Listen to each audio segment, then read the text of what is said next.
मेरे प्यारे भाइयों और बहनों, आप सबको मेरा हार्दिक प्रणाम।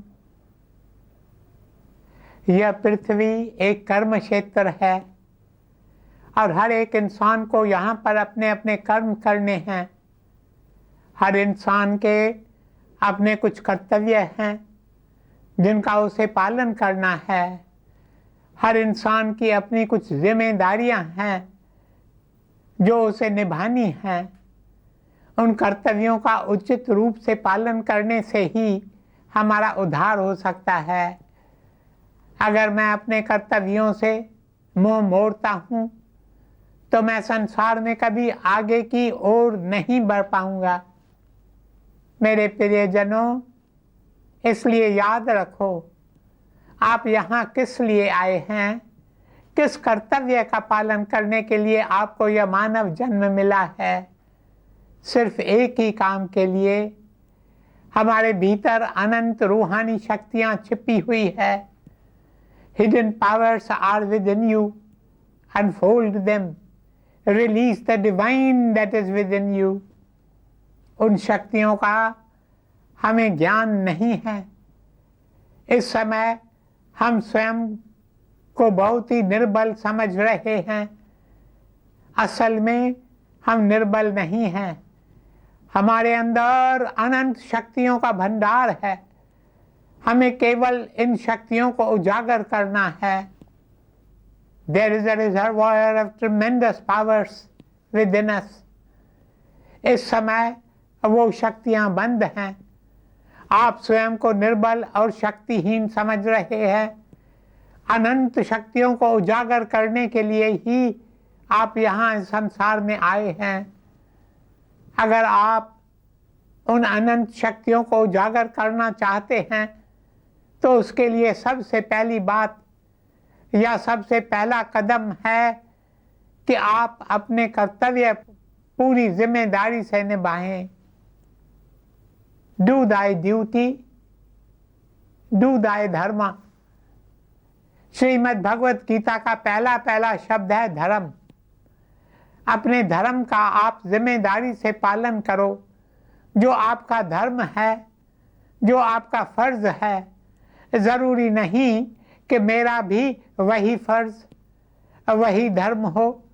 हर एक इंसान को अपने अपने फर्ज हैं जिनका उसे पालन करना है, जिसे गीता स्वधर्म कहती है। इन फर्जों का आप सच्चाई से पालन करें ताकि आपके भीतर जो शक्तियां इस समय बंद हैं वे उजागर हो जाएं। संसार में रहकर हर एक को कोई ना कोई काम जरूर करना है, किंतु संसार में रहकर आप संसारी न बने।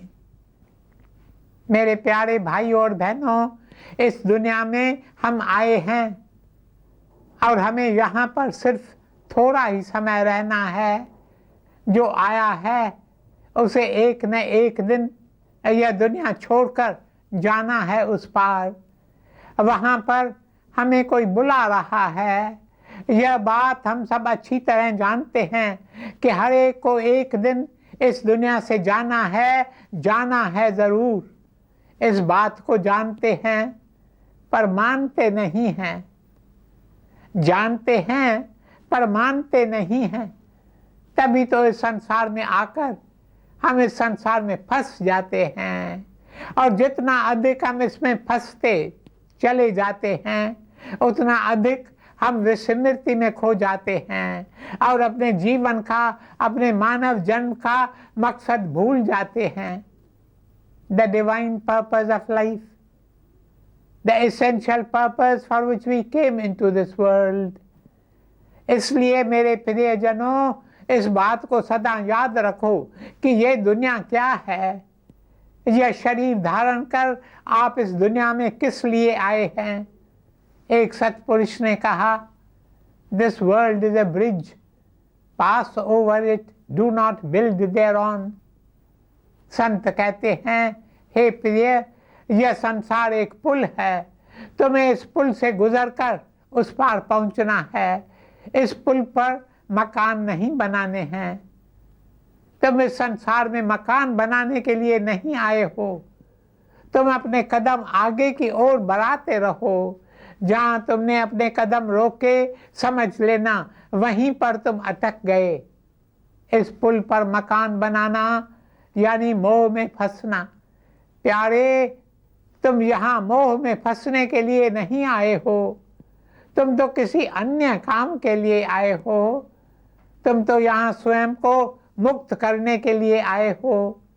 तुम तो इस आवागमन के चक्कर से, जो कि है दुख का चक्कर, उससे मुक्त होने के लिए यहाँ आए हो। इसलिए तुम चलते चलो, चलते चलो। संसार से मोह न करो और ना ही संसार के मोह माया में तुम फंसो। संसार में रहो पर संसारी मत बनो। मेरे प्यारे भाइयों और बहनों, संसार भी बड़ा अजीब है। संतों महापुरुषों ने संसार को सागर कहा है। फिर सागर में जहां पर भी नजर डालो वहां तुम्हें पानी ही पानी नजर आएगा। सागर में जिस ओर भी निहारो वहां लहरें ही लहरें नजर आएंगी। ठीक उसी तरह इस संसार में जहां भी दृष्टि डालो वहीं पर तुम्हारे संसार ही संसार नजर आएगा। बेशक कई बार हम इस संसार से दूर भाग जाते हैं, पर जहां भी हम जाते हैं वहां संसार पहले से ही मौजूद होता है।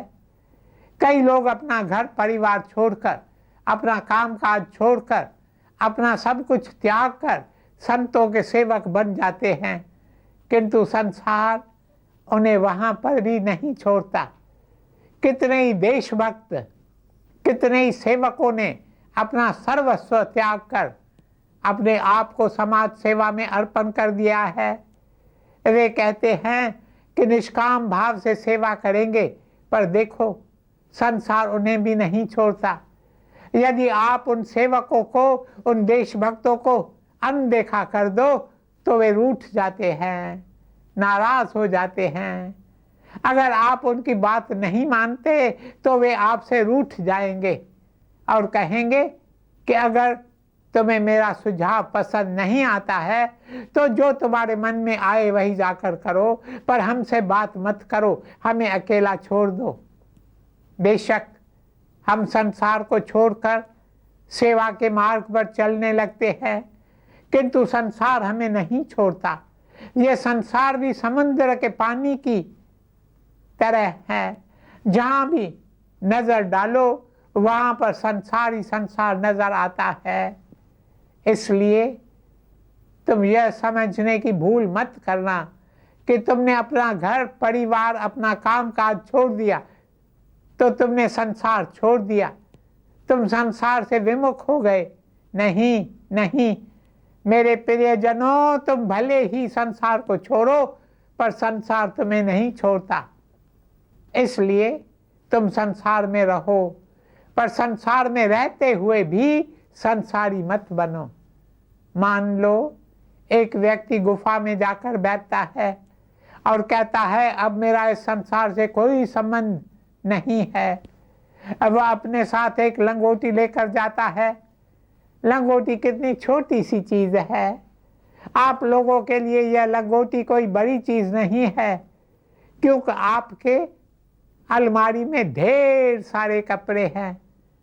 पर गुफा में बैठे उस व्यक्ति के लिए वह लंगोटी बहुत अनमोल चीज है। उसकी सारी ममता उस लंगोटी में समाई हुई है। This is all he wears and this becomes the whole world to him. मेरे प्यारे भाइयों और बहनों, देखो 100 रुपए का नोट देखने में कितना पतला और छोटा होता है, किंतु अगर आप एक एक रुपए के 100 नोट का बंडल हाथ में लें तो वह आपको भारी लगेगा।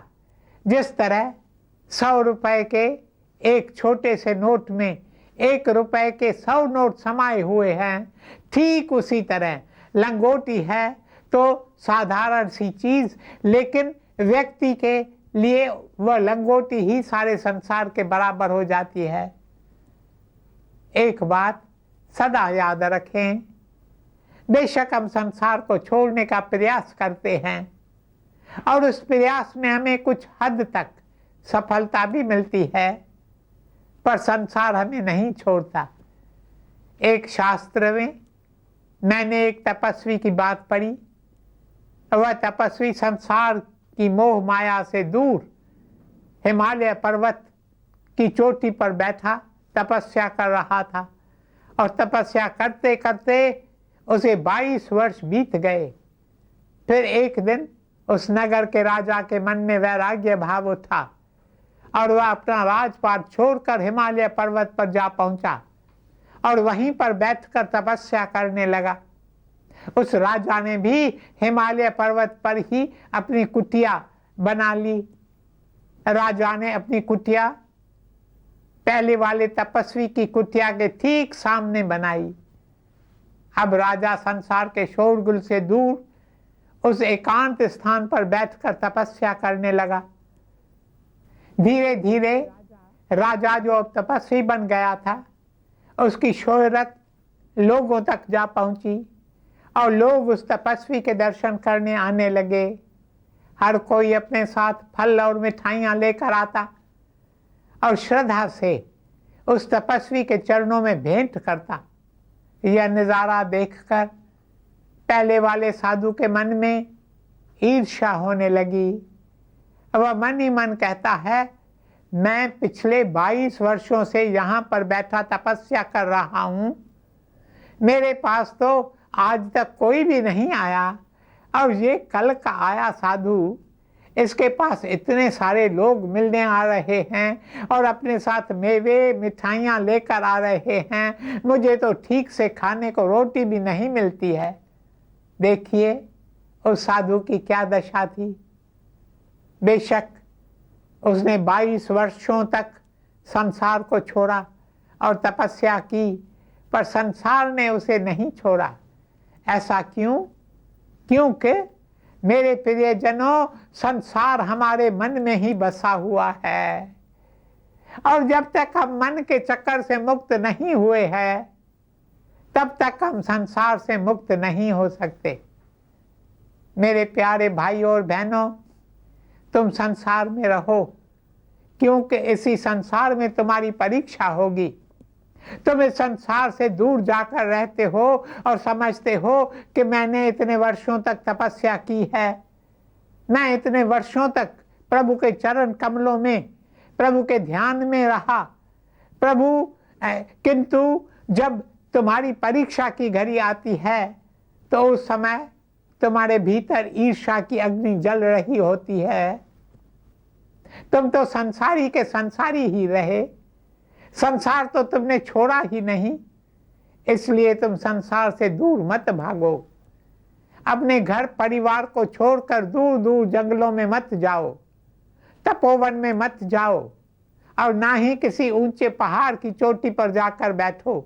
नहीं नहीं मेरे प्रियजनों, तुम इसी संसार में रहो, पर संसारी मत बनो, संसार के मोह माया में मत फंसो। अपने कर्तव्यों का पालन करो, पर उनसे स्वयं को बांधो मत। इसके लिए ऐसा क्या करें जो संसार में रहकर भी हम संसारी नहीं बने। उसके लिए एक ही बात करनी है, एक ही बात, एक ही बात। Let me abide in the mid point, in the neutral point. मेरे प्यारे भाइयों और बहनों, हम में से हर एक के अंदर वृंदावन की पावन भूमि मौजूद है। वहाँ पर श्याम सुंदर बैठे अपनी बांसुरी पर मधुर धुन बजा रहे हैं, और अपनी मधुर धुन से वे हम सबका दिल घायल कर रहे हैं। जो इंसान ध्यान के अभ्यास द्वारा इस बिंदु तक जा पहुंचता है, फिर ऐसा इंसान संसार में रहकर भी संसारी नहीं बनता। सचखंड की जो परख पावे, दुख उसके पास ना आवे। सचखंड असली धाम, पहुंचे वो जो ध्याए नाम।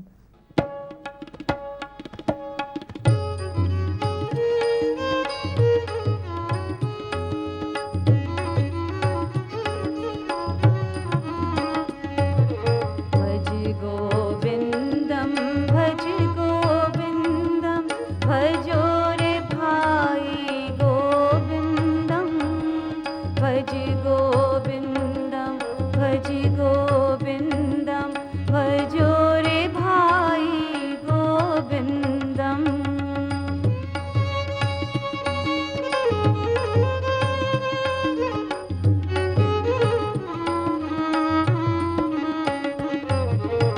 सचखंड की जो परख पाए, दुख दर्द उसके पास न आए।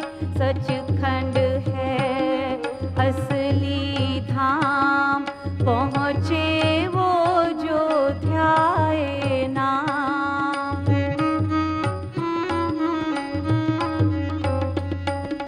सचखंड की जो परख पाए, दुख दर्द उसके पास न आए। सचखंड है असली धाम, पहुँचे वो जो ध्याए नाम। उठ जाग अंजलि अखियाँ खोल, सब है फानी गोविंद बोल। भज गोविंदम भज गोविंदम, भजो रे भाई गोविंदम। भज गोविंदम भज गोविंदम, भजो रे भाई गोविंदम। मेरे प्रियजनों, एक बार एक आदमी ने महात्मा गांधी को पत्र लिखा, जिसमें लिखा था, आप अब राजनीति में प्रवेश कर रहे हो और राजनीति में धर्म की बातें कर रहे हैं। इस धार्मिक बातों को राजनीति में लाकर आपने देश का सत्यानाश कर दिया है। आप जैसे इंसान के लिए तो यही उचित है कि आप इस संसार को छोड़कर किसी तपोवन में जाकर तपस्या करें। एक लंगोटी वाले तो आप पहले से ही हैं, बाकी थोड़ी सी भभूति शरीर पर लगाकर तपोवन में जाकर बैठ जाओ।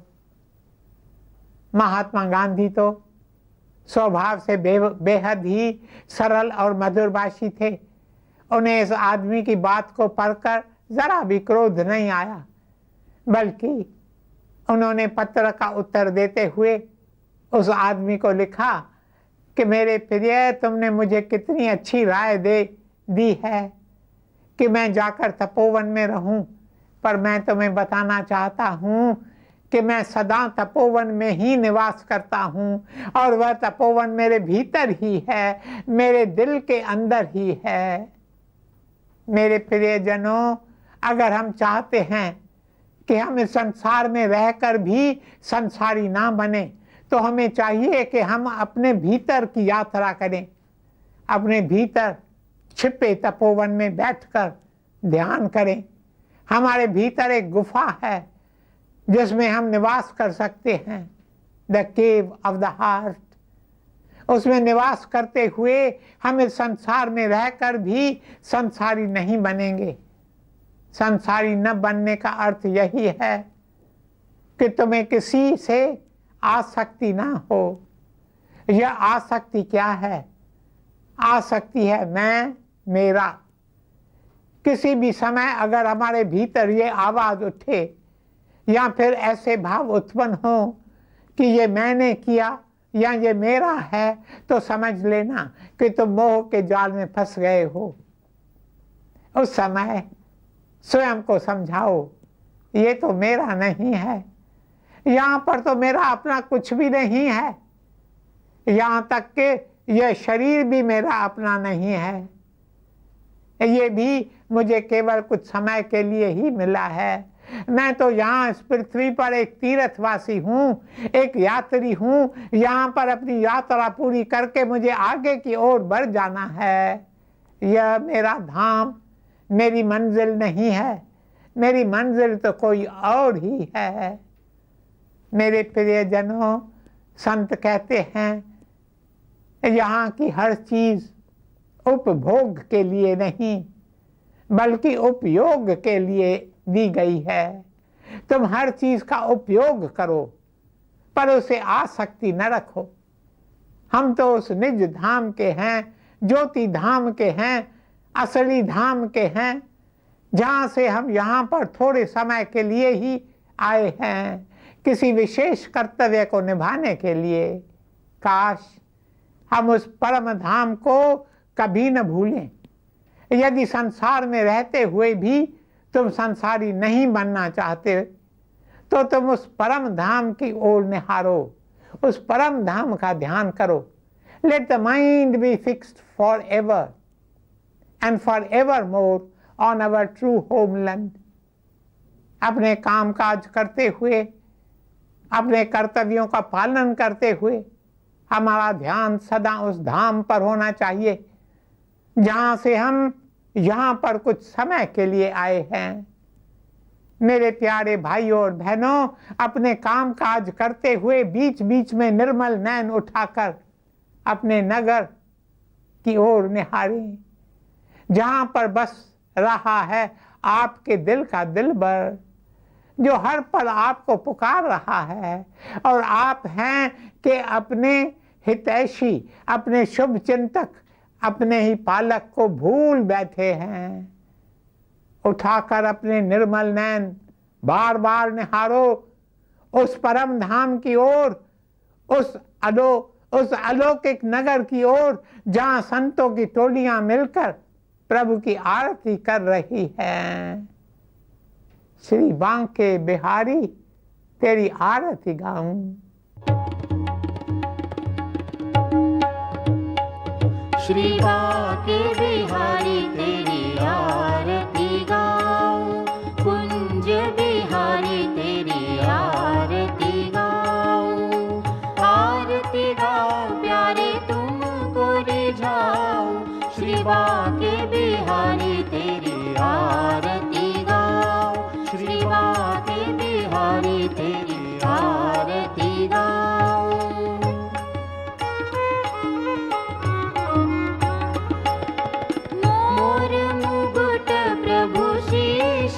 सोहे प्यारी बंसी मेरो मन मोहे, देख छवि बलिहारी मैं जाऊं, श्री बांके बिहारी तेरी आरती गाऊं।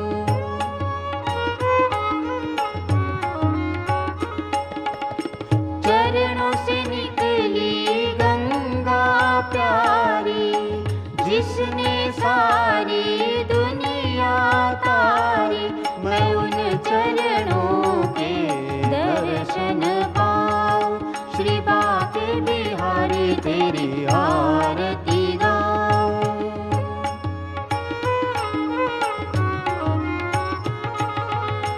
दास अनाथ के नाथ आप हो, दुख सुख जीवन प्यारे साथ आप हो, हरि चरणों में शीस झुकाऊं, श्री बांके बिहारी तेरी आरती गाऊं।